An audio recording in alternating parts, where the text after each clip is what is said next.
Chapter 15 is on vector analysis. Section 15.1 is on vector fields. Our objectives are to understand the concept of a vector field, determine whether a vector field is conservative, find the curl of a vector field, and find the divergence of a vector field. Functions that assign a vector to a point in the plane or a point in space are called vector fields. Some common physical examples of vector fields are velocity fields, gravitational fields, and electric force fields. The gradient is one example of a vector field.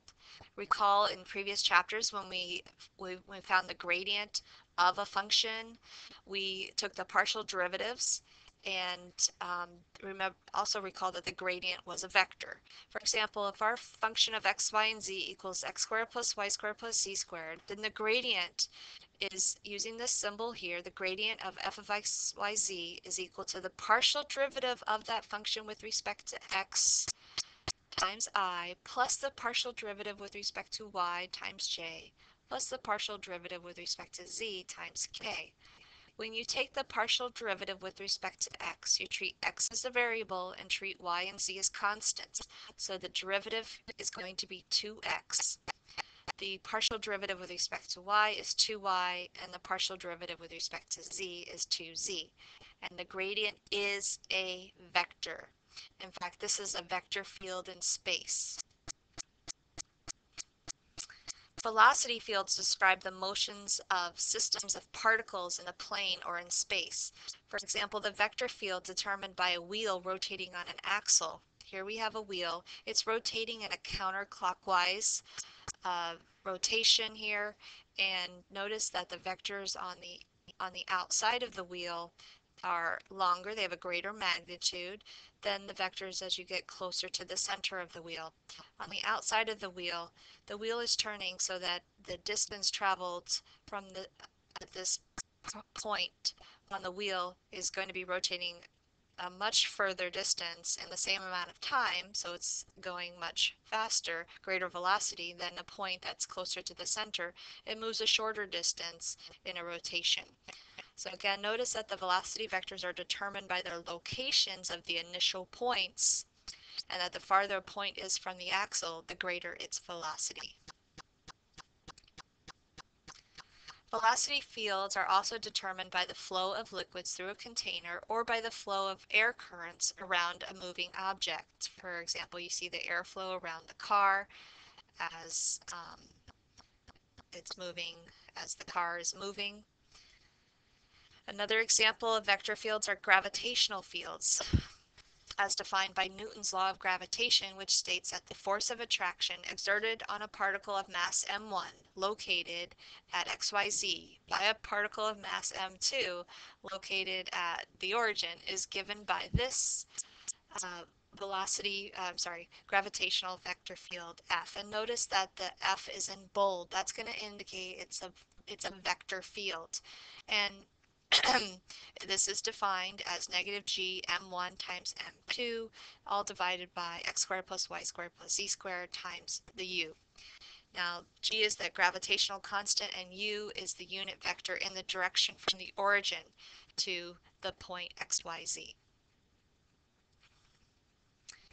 The gravitational field, again, we're using the bold F to denote that gravitational field is a vector field, has the property that the vector field always points towards the origin, and that the magnitude is the same at all points equidistant from the origin.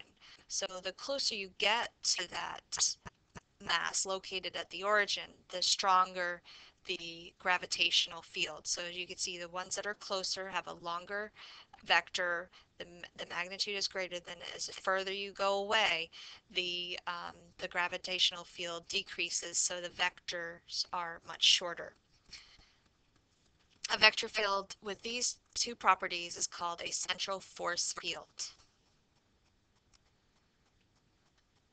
Electric force fields are defined by Coulomb's law, which states that the force exerted on a particle with electric charge Q1 located at xyz, a point in space, by a particle with electric charge Q2 located at the origin is given by this vector field function.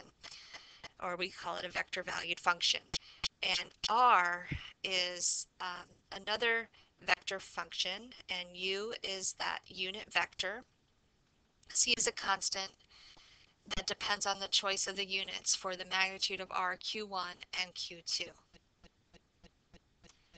In this example, we're going to be sketching a vector field. Sketch some vectors in the vector field given by f of xy equals negative yi plus xj. Now you could plot vectors at several random points. You can choose any point in the plane, like at the point x equals 0, y equals 0, then the vector field, the vector is 0, or you can choose another point, 1 comma 0. However, it's considered to be more enlightening to plot vectors of equal magnitude. So there are an infinite number of vectors that you could plot. We want to choose ones that have the same magnitude. So you recall how to find the magnitude of a vector. You um, will take the magnitude of the vector and you're going to set it equal to whatever length vector you want to find. And this actually corresponds to finding level curves in scalar fields. Okay, so when you take the magnitude of this vector field, you are going to square each of the components, add them together, and then take the square root. So when you do that and simplify, you get the square root of x squared plus y squared is equal to c. Well, if you square that, you'll find that all of the vectors of a constant magnitude will lie on a circle. And the equation of that circle would be x squared plus y squared equals c squared. So if you want to find all the vectors that have a magnitude of 1, you would be looking at the initial points that are on the circle with radius of 1.